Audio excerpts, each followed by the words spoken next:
Are you ready? Ready. All right, let's go. Kevin here, Top 1 Financial Advisor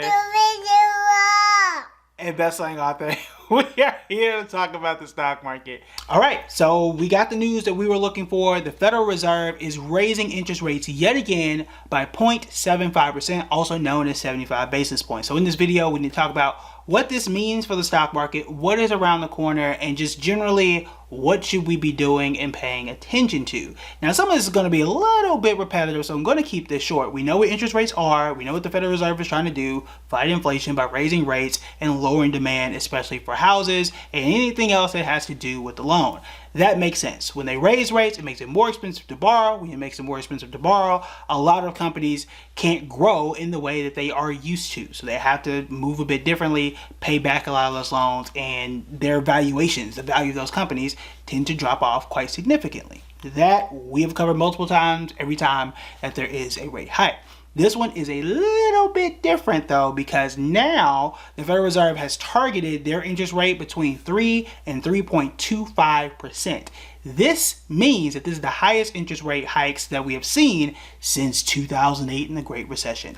Now, that sounds bad, okay? I'm not really happy about it either, but it doesn't necessarily automatically trigger, the Great Recession. Could we still be in a recession? Yes. If you ask me, we already are in one. I've talked about that and did that whole song and dance with that video as well. But just because you are in a recession doesn't mean that it has to be the worst one that you have lived through. There are other mild recessions that haven't, ended in a global catastrophe, which is what happened in 2007 and 2008. So this is the highest rate we have seen. That's not great. It is going to continue to have an impact on the stock market. It's going to continue to have an impact on the economy as well. Here's the other thing. Even though we have seen these rates hurt certain companies, there are still a lot of stocks out there that make a whole lot of sense. I think there are enough companies out there for you to invest in and make a lot of sense to grow your wealth in. Just one example, other than the ones we've covered before, like T-Mobile. T-Mobile's up 18% this year. Just throwing it out there. But aside from that, we know that the General Mills, their stock symbol is GIS. They're up 29% in the last 6 months and up about 39% over the last year. Let me check I got it right. So 39.7% to be exact over the last year. That ain't bad, especially in a market where the S&P 500 is down more than 15%. A lot of these boring companies, and we talked about spending and why you should pay attention to that, people are going to keep buying cereal. They're going to keep buying all the stuff that General Mills makes, all the stuff that Coca-Cola makes. That stuff isn't going to change. Hershey is another one that we have been talking about on the channel for a while. Now, I'm not trying to get you to go and buy any of these stocks, but I am trying to get you aware of knowing, like, hey, the market is down bad. You don't necessarily have to, right? There are other places that you can turn your attention to and learn more about.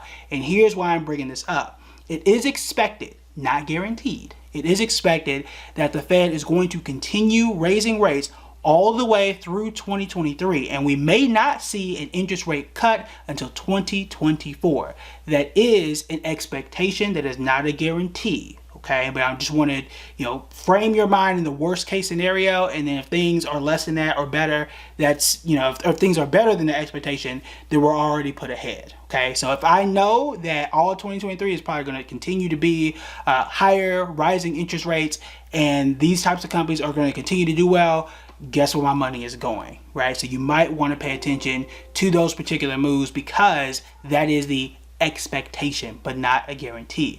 So we'll see what happens. But again, rates are going to continue to rise as expected to happen until you start to see a drop off in inflation, which we haven't really seen so far this year. And it sounds like they're just going to keep their foot on the gas in terms of interest rates until that happens. Now, a natural concern here, right? You've probably seen it all across the internet, and it's a fair concern, is that you could raise interest rates so high that you cause a deep recession or a quote-unquote real recession. That is a fair argument. Okay, I don't have a crystal ball to tell you exactly where rates have to stop, but that is a fair argument, and this did happen in the 70s and 80s. I did bring this up and we talked about it before, and that was that big recession was the way that they stopped. They brought down inflation and set the stage for the 1990s and the 2000s.